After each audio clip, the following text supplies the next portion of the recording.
And in this insanely cool building, Man Ray had his studio. Here in this little building known as the Bateau-Lavoir was where Pablo Picasso worked. You soon come across the fact that pretty much all of the big ones has passed through Paris. 1, 2, and 3. This here is Jim Morrison's apartment. Oscar Wilde spent his last years here.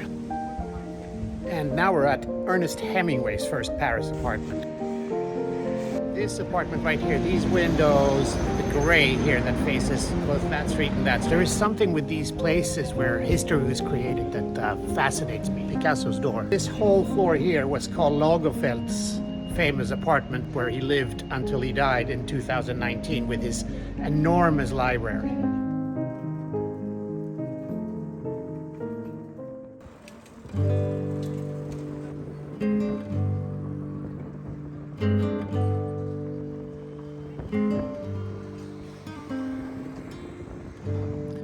If you, like me, enjoy reading biographies about writers and artists of all kinds, painters and such, you soon come across the fact that pretty much all of the big ones has passed through Paris one time or another. And in many of those stories, you get to know exactly where they lived and under quite poor circumstances in many cases. And in other cases not. Anyway, I thought I'd do a tour of a couple of these famous addresses. If you're in Paris, you might want to check them out. They're all in the description. Here we go.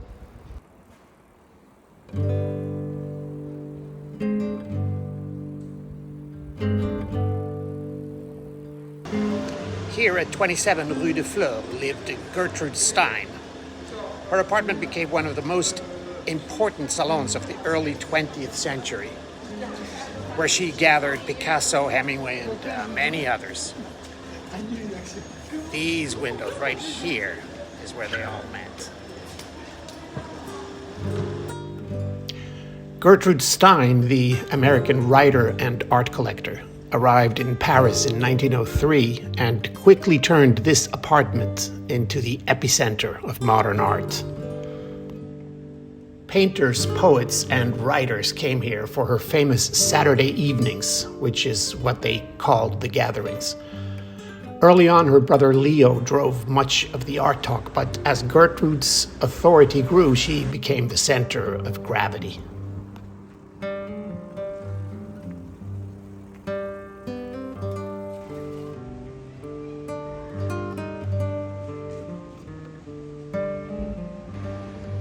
So this is where Victor Hugo lived for at least 16 years, and this is where he wrote Les Misérables, at least part of it. And he had several floors here, so this was all his, right up here. Victor Hugo, the towering figure of French literature, lived here from 1832 to 1848.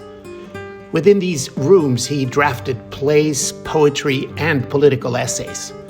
His years at Place de Vosges marked the height of his creative and public life.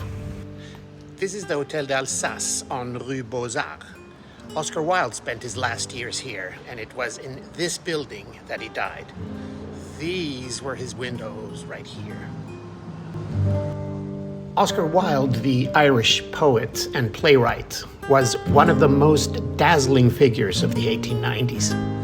Known for his sharp wit in plays like The Importance of Being Ernest, he spent his final years here in exile from England. And now we're at Ernest Hemingway's first Paris apartment, a small one where he lived with Hadley. If I understand correctly, it's these two windows right here where they lived. And I think this is where he wrote, in this apartment, he wrote The Sun Also Rises. Ernest Hemingway, the American novelist, among very many other things, moved here in 1921. His very first home in Paris at 74 Rue de Cardinal, Lemoine.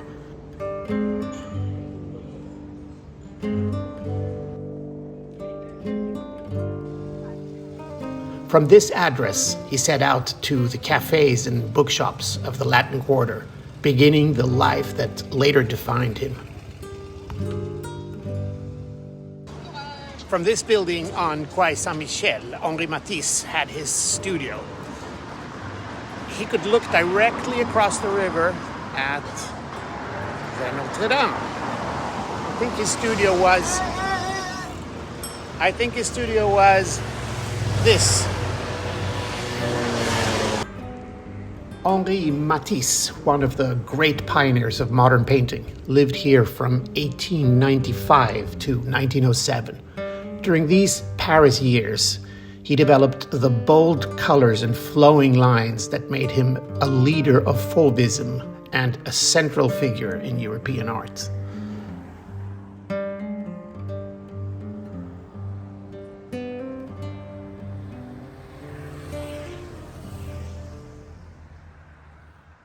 There is something with these places where history was created that fascinates me, like the actual places. It's like some spirit lingers on. Something is still there, or maybe I'm making that up.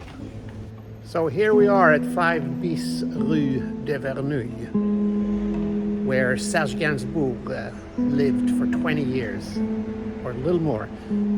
For those of you who don't know Gainsbourg, he was a singer-songwriter, poet, writer, and extremely provocative.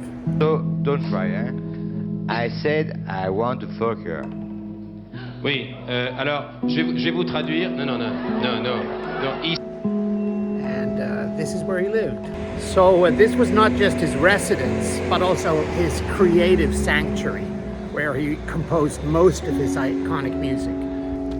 And Gainsbourg called this house his fortress of solitude. A fun fact here at Place Vendôme is that here, which is the Hotel Ritz, Coco Chanel moved into these windows here in 1937, and she lived here for 32 years, and she died in that window. Well, she wasn't in the window, but in that room right there. And if I turn around like this, the composer Frédéric Chopin, he lived right here at the top, at number 12, on the opposite side. And now for one that is actually alive and still living in the apartment. These windows, the gray here that faces both that street and that street, is where the French actress Catherine Deneuve lives. J'ai tombé à pic pour vous débarrasser de lui. Vous ne l'aimez pas? Si, je l'aimais assez. Catherine Deneuve, the French actress, rose to international fame with films like The Umbrellas of Cherbourg and Belle de Jour. By the 1970s, she had become a symbol of French cinema, admired for her elegance and commanding screen presence.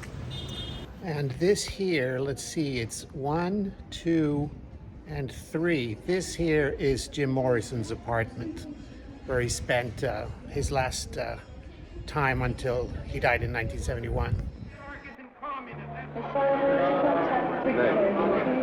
Jim, application.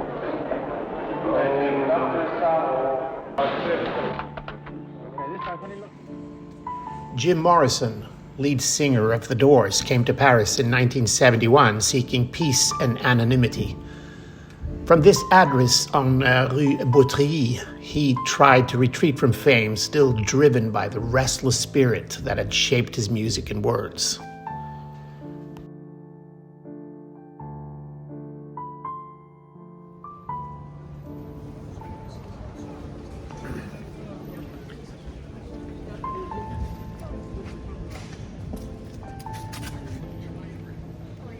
Picasso's door.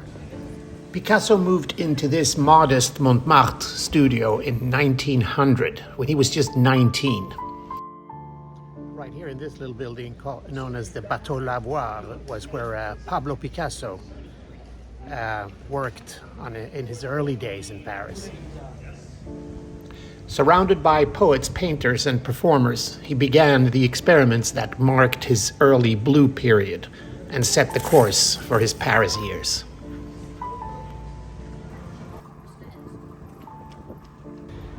And in this insanely cool building, Man Ray had his studio, and he lived here.